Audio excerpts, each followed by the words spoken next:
দাদা ভাইরা, আজকের বাজার থেকে লটিয়া মাছ কিনে এনেছি। তো লটিয়া মাছের ঝাল হবে। তো তার জন্যে এখানে পেঁয়াজ কচা আছে, টমেটো কচা আছে, আদা রসুন পেস্ট করা আছে, কাঁচা লঙ্কা আছে,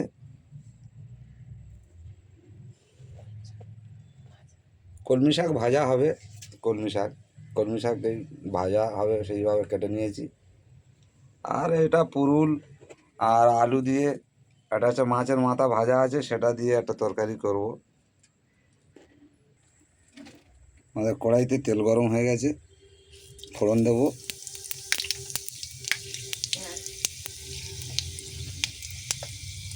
তারপরে পেঁয়াজ দিচ্ছি,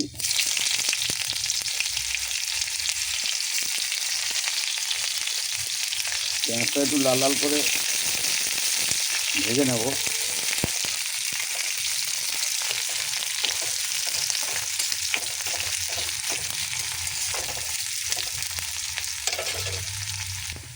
পেঁয়াজ লাল লাল করে ভাজা হয়ে গেছে, এবারে টমেটো দিয়ে দেবো।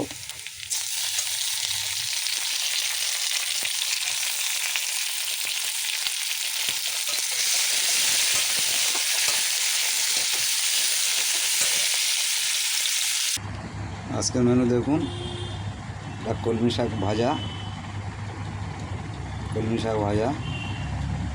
এটা লটিয়া মাছের ঝাল,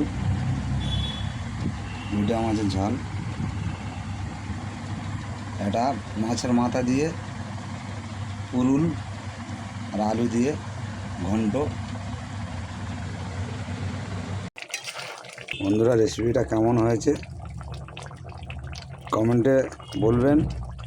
যদি ভালো হয়ে থাকে তাহলে পাশে থাকবেন।